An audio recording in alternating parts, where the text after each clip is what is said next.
with our next guest, Paula Tobler, supervising attorney in the Pathways to Work practice group at Disability Rights California, or they're known as DRC. Paula grew up with a brother on the autism spectrum who was not diagnosed until decades of stigmatizing and emotionally damaging experiences had taken their toll. She also has a sister with Down syndrome who was born prior to the Willowbrook exposure. Her parents were advised to put her sister in an institution at birth, but they refused. Unfortunately, they did not physically abuse her brother when he was out of control. They did actually end up abusing him when he was out of control. Paula was learning about disability rights before she even knew such a thing existed.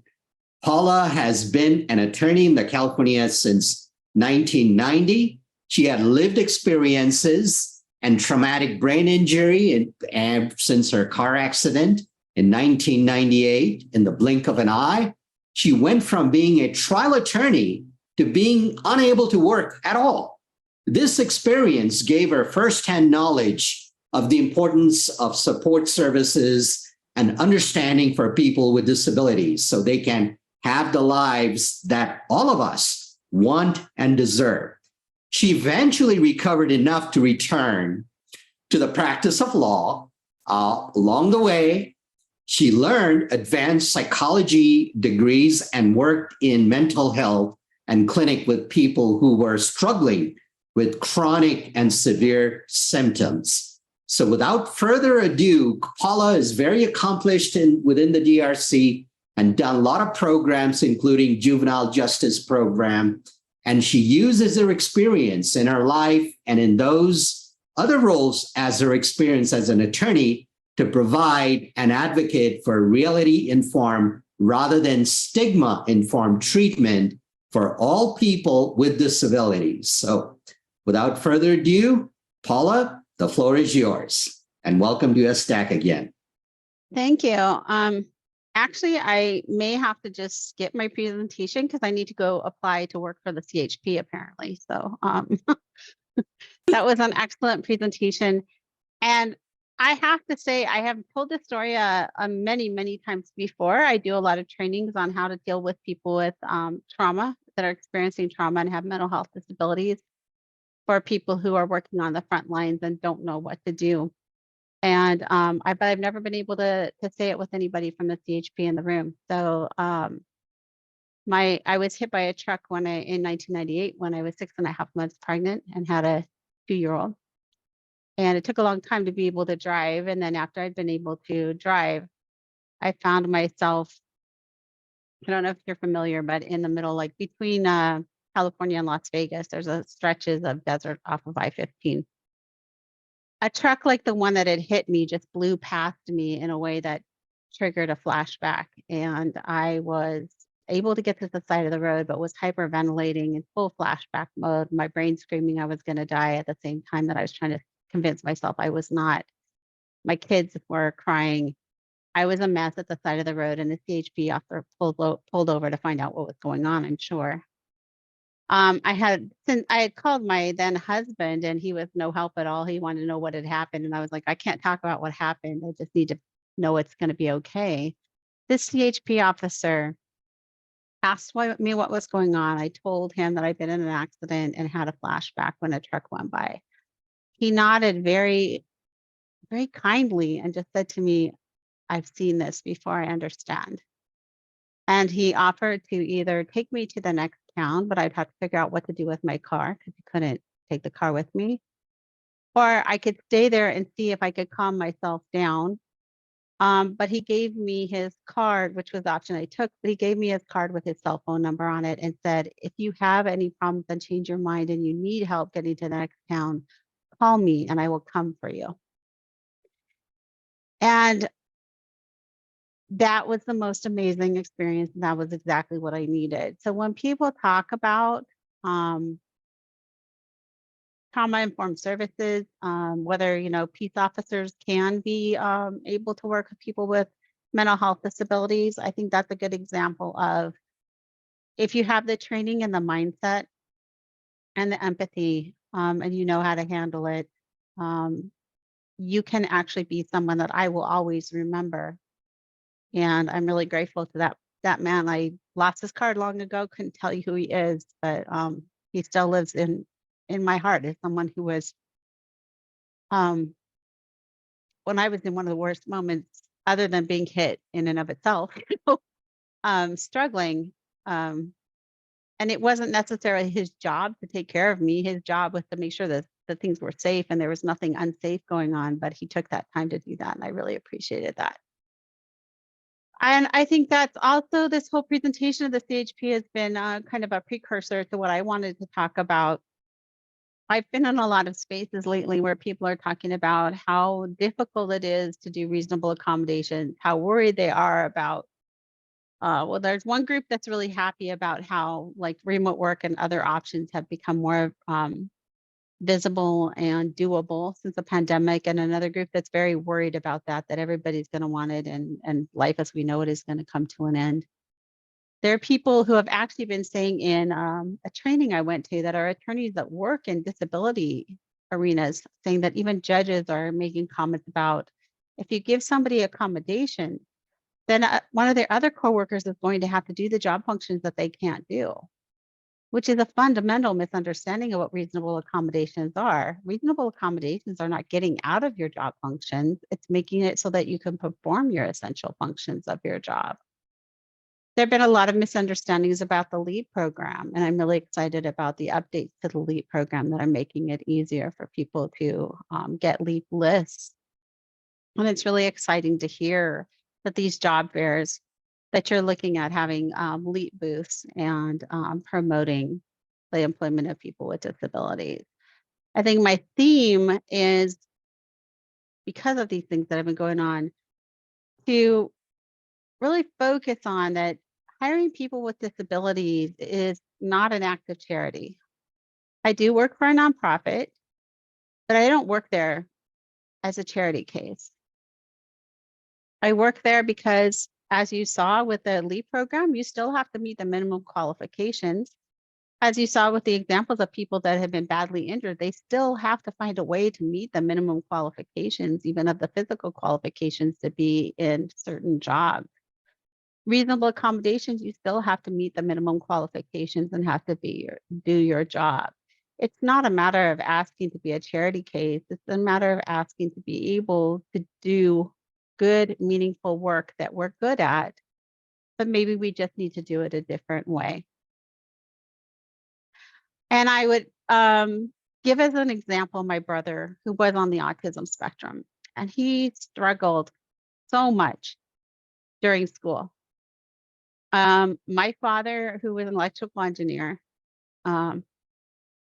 literally was worried that he wouldn't even be able to be a Walmart greeter. He would have no job at all, because he didn't see him succeeding well in school, but at the same time, he didn't have good social skills to even be a Walmart greeter. And that was the kind of conversation that my brother was hearing at the dinner table on a regular basis.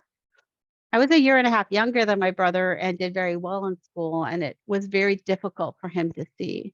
But our brains work differently. Once I had a TBI, I saw how it was from the other end, but I hadn't experienced that before.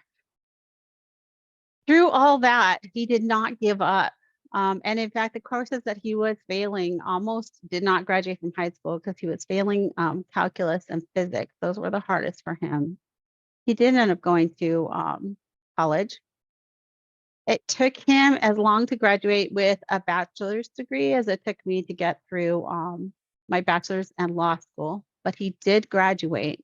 It took him a long time to get a job, and he had a lot of struggles with even the lower level jobs he was doing to make some money while he was in college.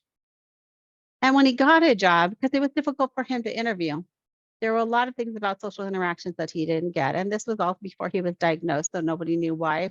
The closest thing that he got to a diagnosis was being called basically the weird kid at school, which, would be completely unacceptable now, although I'm sure still happens in schools, but was seen as completely normal back then. It must be his problem. He's not trying hard enough. He's not, learning things. What's wrong with him? When he got to work, though, he was in a low-level job, but he noticed some things when he was shredding documents. And he thought, we could do this better.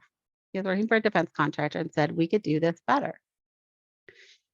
And because exactly of his disability, when he was at a NATO dinner in Europe for some reason, he didn't realize you can't walk up to a general from another country and tell him you think you can do missile guidance better than they're doing it. So because of his disability, he saw things differently when he saw schematics and said, I think we could do this differently. Because of his disability, he approached someone that the rest of us would say, you can't just go talk to that person, and said, I think we could do this better. And that man said, well, do you have anything written up about it, kind of to brush him off? And he said, yes. He goes, send it to me. My brother died at the age of 49. Military people came to his funeral and presented a flag to his widow, which is very rare for a civilian, and said flat out that they were not sure how they were going to continue the program that he was on. He was responsible for about a dozen patents that the United States government held. He had revolutionized missile guidance in various ways. There were other things in the works that they weren't even sure they had anyone who could continue on because of the way that he was able to do things. And of all of us 5 children, he was the most successful, and the one my dad, who was also an electrical engineer, was most proud of when all was said and done.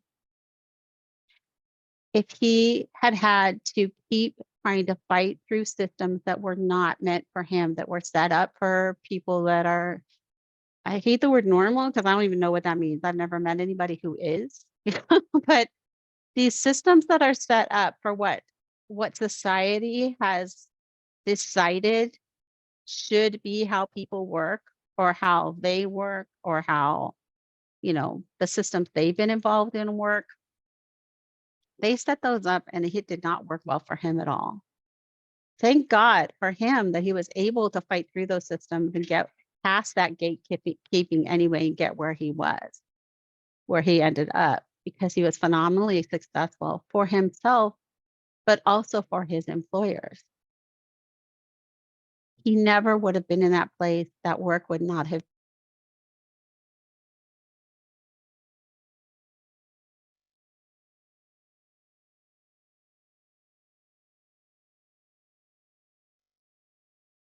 Bobby, are we dead air right now? Yeah, it seems to me, Disability. Paula, There we you go. just became silent for a moment. I think You froze. You froze. Are you back? Okay. Yeah. Am I back? Can you hear me now? Yes. Yes. Go ahead, please. Okay. I'm not sure where I froze because I'm still moving in my screen, but when you have these programs that make it possible for people who work a little differently or have barriers to still be able to do jobs they're very good at, then not only do you get the work from these people that you would be missing out on if you didn't have those ways for them to get past the gatekeeping and get into the seats and get to doing that job and be able to do that job successfully. But I think it's also important that you are actually, especially an employer like the state of California, better able to meet the needs of your constituents, because you are working for the state of California, which is full of people with disabilities, and they need help too. How many examples did we just hear in the past presentation of people who had worked in various disability adjacent ways without even maybe realizing that's what they were doing, and how much that has brought to their work today? How much that has helped them when working with members of the public who may be deaf or hard of hearing, or members of the public who have mental health disabilities, or members of the public who have been injured, whether on the job or not, and are looking for ways to see if they can still meet the minimum qualifications. If we are the type of state that just looks at people and says, no, we don't think so, so go somewhere else, then we're cutting out a big, huge section of the constituents of our state, and we're telling them they're not important, they're not worthwhile. When I worked at a mental health clinic, we did long intake interviews that would talk about suicide attempts, talk about substance abuse things, talk about all kinds of mental health systems. And the number one place where I saw grown men burst into tears was a section on job history. Because if they had been working and then were not able to work anymore, they felt useless to society. So when you hear about people don't want to work these days, people on disabilities just want to be on benefits, that's not true. People want to work. They want to do things that are meaningful to them. We need them to work. They bring a lot to our organizations and to our services. At Disability Rights California, we actively recruit people with disabilities. And I can't tell you how much it helps day in, day out in working with our clients to have that deeper level lived experience understanding from direct client services all the way up to our legislative and policy unit, having information that comes from lived experience from our own employees and from others that we reach out to makes all the difference in trying to solve complex problems and make this a place where people can work, be productive, be everything that we want to be and that they want to be. I could also use my own example. Like I did go from a point where I was very successful in my career. It looked like it was over. I couldn't work at all. And because I got services and support, instead of saying, go warehouse yourself somewhere and go away now that we can't see you're used to us anymore. And now that I'm in a place where sometimes I work without accommodations, but when I need to, I can ask for accommodations to work. I'm not doing my job because they're trying to make me a poster child. I fought for my job, interviewed for my job, and got my job because I'm really good at what I do. And there have been times when I've been doing 2 jobs because somebody's gone. Nobody is a charity case or wants to be a charity case. So I hope when people are looking at this, people are looking at how do we hire people that better represent what our state is full of? And after COVID, let me tell you, there are a lot more mental health disabilities out there. And mental health disabilities are one of the hardest ones for people to understand. How can we understand the people that are working next to us, the people that are working under us, the people that are applying to work for us and work with us? How can we make our workplaces look like our living places, but working with the reality instead of the stigma? So I'm going to pause for a minute because I saw some questions.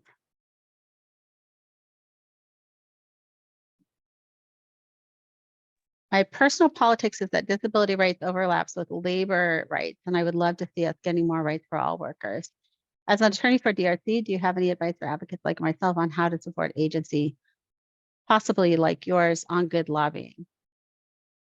I'm not in the labor or the legislative and policy unit, and the way our grants are funded, I cannot actually do much lobbying. But I can tell you that our lobbying and legislative unit relies heavily on the people that work on the ground to get good information for their efforts.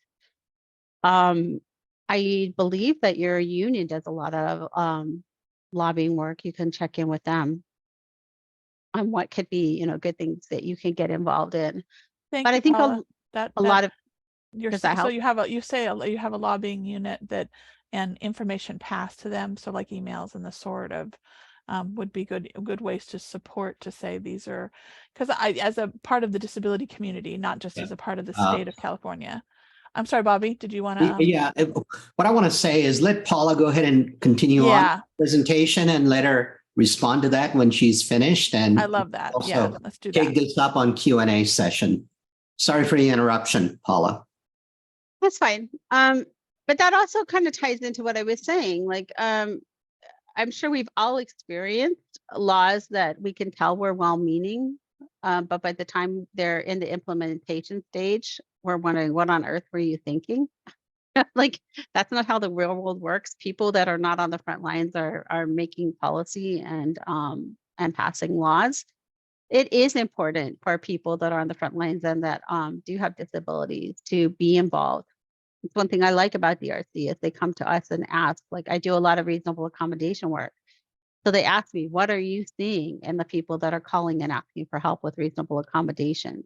What do you think is working well? What do you think needs to be changed? Rather than dreaming it up from a position where you haven't worked in reasonable accommodations or with people for a long time, you've been kind of caught up in the law, but not the day-to-day implementation. So I think that's an important question that fits into having people with disabilities involved at every level and in every aspect. When we talk about disability from a legal standpoint, another big hot topic is hostile work environments. And I would have to say, especially the person with mental health disabilities, I actually have a bigger problem. Personally, I've had a bigger problem, and most of the people I've worked with, I would say, would have bigger problems with people who are well-meaning than with people who are outright, hostile to people with mental health disabilities.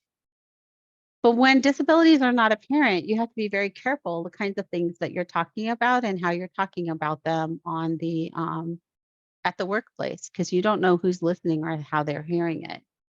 So, for example, I've heard comments made. Somebody with a learning disability was saying, "You know what bothers me? We work with the Department of Rehabilitation through their CAP program, and somebody is saying, you know what really bothers me is when the DOR dumps mental health disabilities in with my disabilities, with learning disabilities."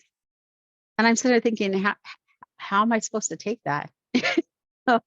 And this is someone that knew that I had mental health disabilities, because it sounds like there's some hierarchy of disabilities and I'm at a lower level. And that's somebody who's in the disability rights arena. So be careful how you say things, just like with the trainings that we have about race and ethnicity and gender, and how it's really important to be the one that speaks out and says that's not cool to say those kinds of things. You have to be able to say that about disabilities. If somebody starts talking about, well, how can somebody with disabilities do this job? You say, well, I don't know whether they can do that job or not, but it's not up to me to decide. It's up to them to prove whether they can meet the qualifications. Or if they were given the job, then I'm assuming they were able to meet the qualifications, because that's what the standard is. When you see somebody who's getting what you think is special treatment and you're thinking they're just getting special treatment, know that they may have a disability, which nobody is allowed to disclose to you because it's private information. And they need that in order to be able to do their job, and they're legally entitled to it. It's not special treatment. It's a disability accommodation that's required under the law. These are all things that we can do when we look at what I don't particularly like to look at, which is the numbers of, what percentage of people with disabilities do hire and retain.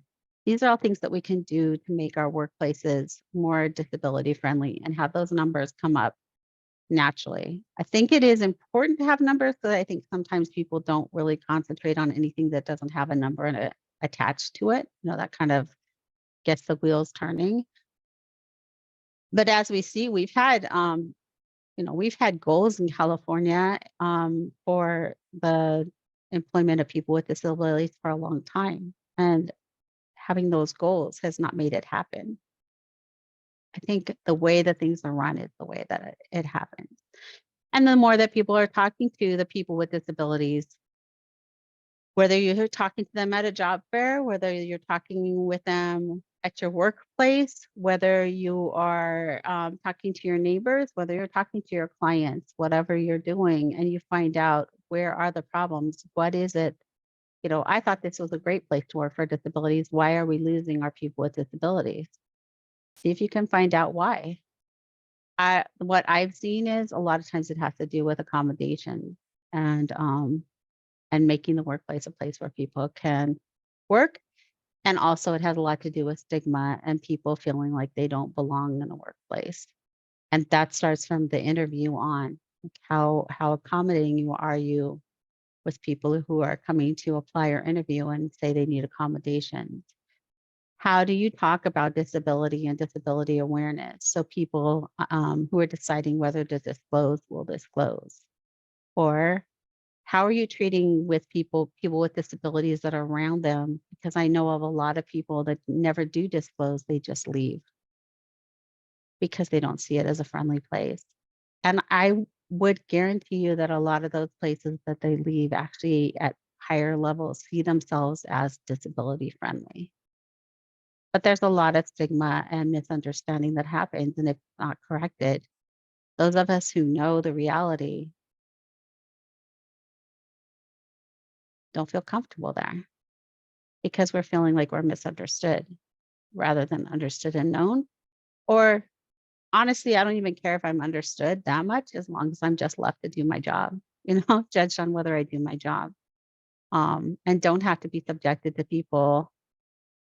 I go out and I actually deliberately subject myself to people's opinions on mental health disabilities and TBI because I feel like I'm at a point in my career that I've made that part of my work. And I allow people to ask me questions that it would be very difficult to ask the people you're working with. So they can ask me because I don't care. I don't rely on a job with you. But be aware that even asking somebody that you work with may be difficult for them because then they're in a position of how do I answer that? Do I really tell you that what you're saying is offensive? Especially if you're in a supervisory position, or do I have to smile and say, oh, that's okay. It's not a problem. You know, but then I'm looking for somewhere else to go because I'm tired of hearing my boss talking about those things or talking that way all the time. The other thing that I've seen is that I think disability is kind of one of the last places where it's still socially acceptable to other and kind of infantilize people. Like different things that you would not say about race or gender, it's still okay to say about disabilities. Like people with mental health disabilities, you can't have them around the workplace because they're dangerous. What makes you think that? That's not statistically borne out. They're more often the victims of the crime than the perpetrators. I have what are considered scary disabilities. PTSD is considered scary because, we've all seen the movies and TV shows. People with PTSD just go postal on people out of nowhere, right? And start shooting up places and beating people up, and that's what they do.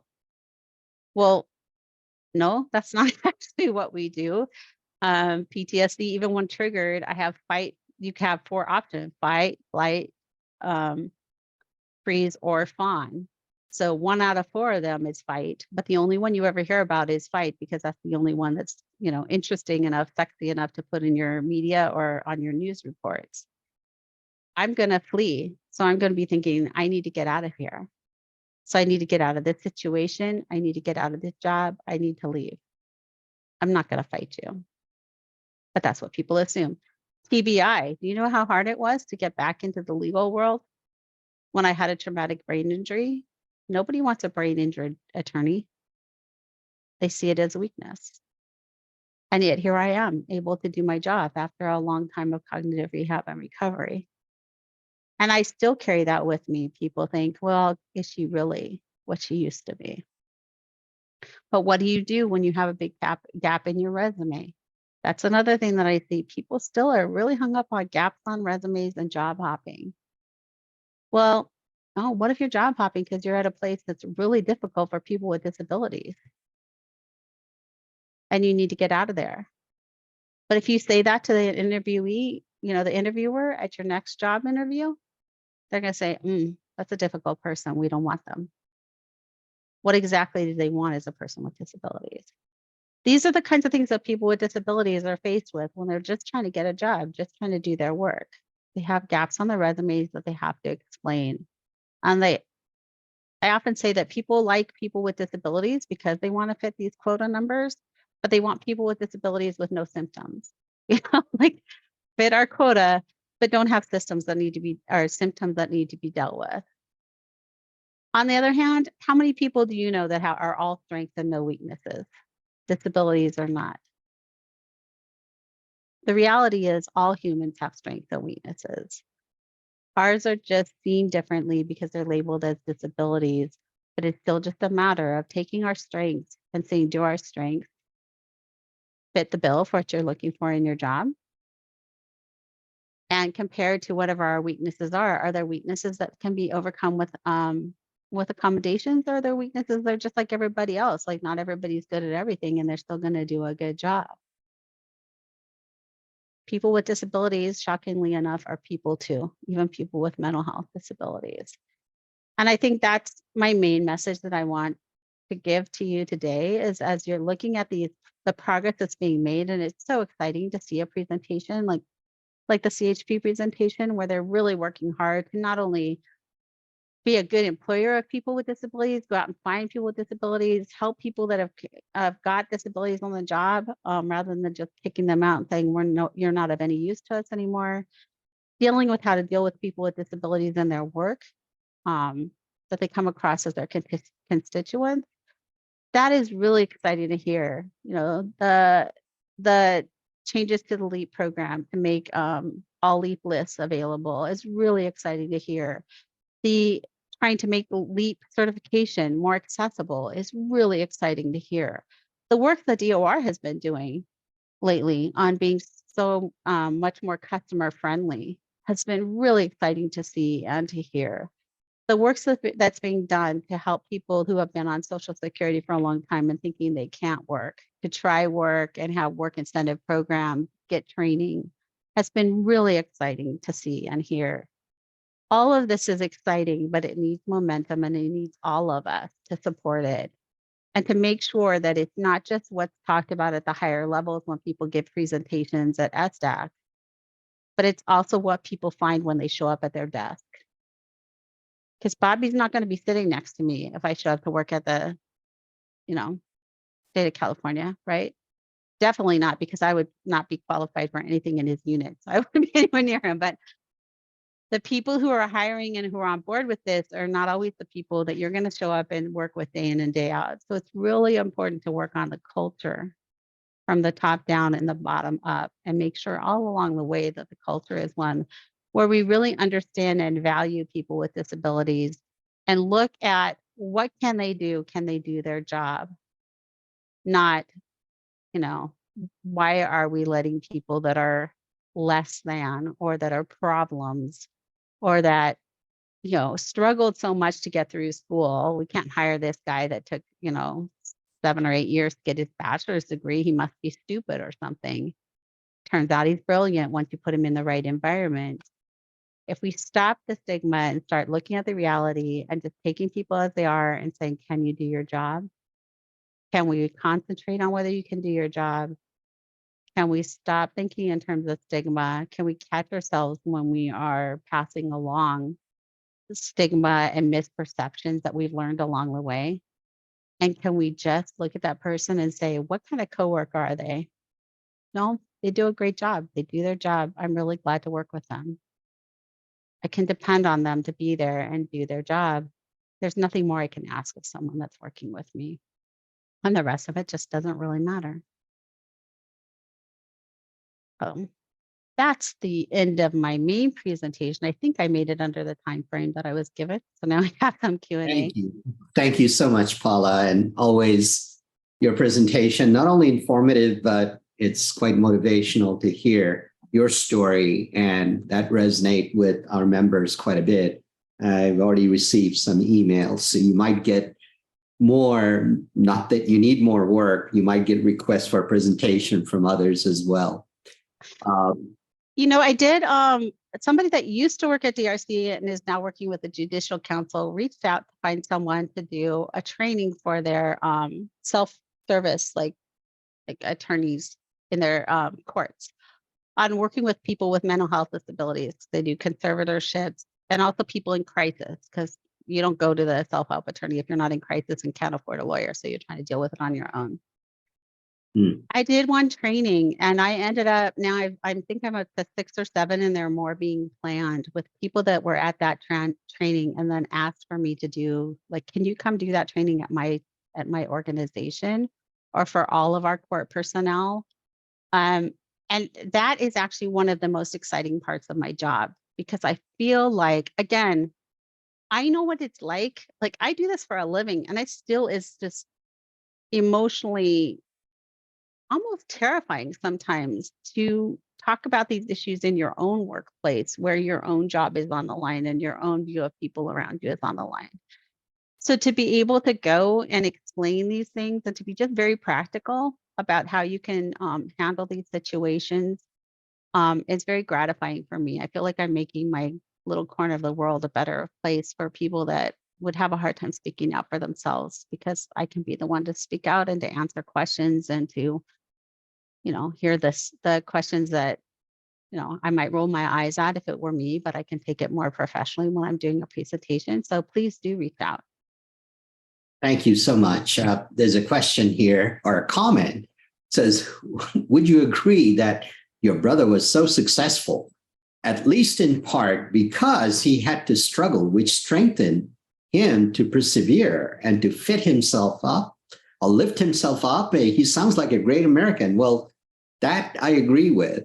Well, he was my 1.5 years older brother, so he was actually a pain in the ass, but but at work, he was a great American. Yeah. Right. Most things are, right? Because he is my brother. But I would have to say, I have a little problem with that. But they also say that a lot with like trauma history, like trauma makes you stronger, adversity makes you stronger. I actually don't really think that's true. I think adversity helps you to find strength that you always had, but didn't know you had. So do I think that he needed that adversity to be the person that he was? I really don't think so. I think if his life had been easier, he still would have been an amazing, missile guidance savant, I guess. He was just amazing at that. He had that within himself. What those struggles did to his character, I really can't say. He would have to speak for himself. But I did see him suffer a lot, and especially to suffer among your parents and your family, people that you really want to understand you and see that you're not being difficult because you want to be difficult, but just because you don't understand what they want of you. I was the one that he would turn to a lot to try to explain. I understood my parents very well. He did not understand them at all. And it was frustrating for me to try to explain, because I'd be like, why would you do that? You would know that would set mom off, but he wouldn't get it. I think having a diagnosis and knowing that he wasn't alone helped him a lot to realize that it was not just him. I think it helped him also to have more peace with my parents, because he realized it wasn't them either. It was a lack of education on their part. So I don't know, maybe adversity helps you to some extent. I think it does make you pull out your whatever strength you have and learn how to use it. You learn a lot of coping skills, or you don't make it. But I hesitate to say that it's a good thing, because to a lot of people, that could be a hurtful message. Yes, I totally agree with you. Trauma is never a good thing. And if you happen to experience that and you learn to deal with that in a productive way, that's great. That's fantastic outcome for you. But I do not wish trauma upon anyone as a learning tool to get better at whatever that you're trying to achieve. Anyway, that's my 2 cents. The other question that was asked, what is the relationship between DRC and the governor? I don't hear the governor speak about the disability rights. Well, DRC is a nonprofit entity. Do you have any connection? Not really. We're a nonprofit entity. We're the protection and advocacy agency. So every state is required to have one by federal law. So there's certain things that we have. We do have some state contracts, and we do have a lobbying arm. So, but we work with the governor just like any other nonprofit would. I mean, we try to have a good working relationship with the governor's office, because why wouldn't you, whoever the governor is? But we're not funded, appointed by, we're not directly involved with the governor, and actually cannot be. We have to be a separate entity. So I would say it's like money, political relationships. I mean, you need to be able to work with your leadership, and especially if you're working in disabilities, there's a lot that happens at the state level. The governor can make or break a lot of things, just like the legislature can. So we try to have a good working relationship. Sometimes I do know that sometimes the governor, we are on the same page as the governor on certain things, and sometimes we are not. So it can go either way. You know, you'd have to ask him. Probably sometimes he likes us, sometimes he hates us, but that's probably the same with everybody. Right. Thank you for clarifying that. Susan, you brought up a question earlier. If you wish to ask, now is time to ask Paula any questions. You can raise your hand or write your question, the chat. This is a Q&A session. So Susan, go ahead. Yeah. So Paula, my question was just about how do we support DRC in moving forward good work. That's my, I'm hearing that I heard you just say that you're funded as a, by federal grants. Is that right? Did I understand that correctly? Or you're funded by, you have to exist, right? Your agency is a nonprofit, but it's required to exist, kind of like we're required to exist for, you know, DACs are required to exist at every agency. But how do we keep the good work moving forward? Because that's always a question, I think, in all the minds of anybody who's interested in disability rights. I think it's actually really important right now, because right now there's actually, you know, a lot of debate on what our priorities should be with the limited funding that we have. And so if you feel, for example, that it's really important that we keep offering assistance with reasonable accommodation work, then it's good for our board and our executive director to hear that as they're setting their priorities. We set like 5-year priorities, and then we set like yearly priorities. Because some people don't think that's important. And there's a lot in the disability world. You know, there's a lot of things that we do. Some things we're mandated to do because of being a protection and advocacy agency, and other things we have picked up other funding and we can choose what to do with that funding. But we haven't always done reasonable accommodation work, and it's not said that we're going to do it right now. In fact, right now, if you called our intake line, they would tell you you cannot speak to an attorney about reasonable accommodation work. So if you wanted to have help with reasonable accommodation one-on-one, you would have to call me directly, and I'd be happy to help you. But that's something that's being worked out. It's above my pay grade, so I don't know exactly what's going on with it. But the more they know that it's important to the community of people with disabilities, then of course, the more likelihood that that work's going to keep going. There are other issues. You know, everybody kind of has their idea of what should be a priority. So there are always competing, you know, projects, you know, ways to use your Various funding. perspectives. Yeah, I can totally understand that. So if it's important, make sure that you're heard, because if you're not being heard, your competition will be heard and the money will go elsewhere. I do sit on the CCEPD on the State Coordination Subcommittee. So I do bring some things back from there as well. But it really does matter what they're hearing from people about what they need. What does the community need? That's DRC really does care what the community of people with disabilities feels is a need in their community. They do try to make that happen. Can I ask a very basic question? Does the DRC have newsletters? Do they have town hall meetings? Do they have something where they're reaching out to the community, or that we can keep up on what's going on at DRC? Because I love that you came and you talk about the subject specifically. That this is great for all of us to hear. But you know, if I'm someone as an individual and I want to help the DRC do good work, how can I be helpful? You know, how can I be a part of making your voice louder? I mean, we encourage anybody who comes and talks here, if you have like lobbying efforts, let us know about it so we can at least pass it on. Keep the word. I always say that the only thing I can do is keep the conversation going. I don't have a lot of power individually to make change, but at least I can keep us all talking about it. And I think that's one of the things that we do here at SDAC is, you know, hear the good work and pass on the good work as much as we possibly can. So that's where I was aiming for. Is there anything specifically we can do that DRC would want us to do to help you guys continue good work? We tend to put a lot of stuff out. We have a communications team, so we put things out on social media and on our website. So you'll know what we're up to on our website. And I have been to your website before, right. So I do know about that. Okay. And then I can ask at DRC what would be the best way to get the word out for lobbying efforts, because like I said, my grant keeps me from doing that directly. So my role in that kind of stuff is more to advise.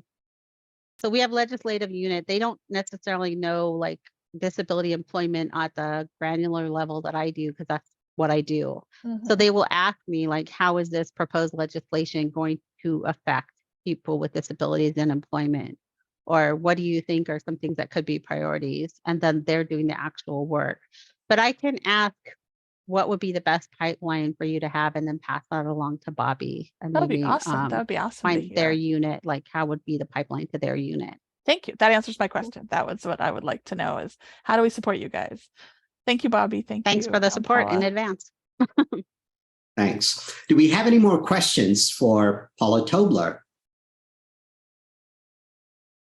If not, Paula, I thank you so much for, again, being so graciously being available to present at SDAC, and we always learn a lot. And again, don't blame me if you start getting phone calls from our audience seeking your, valuable service and advice. It has been my pleasure, and inundate me, please. It will be my pleasure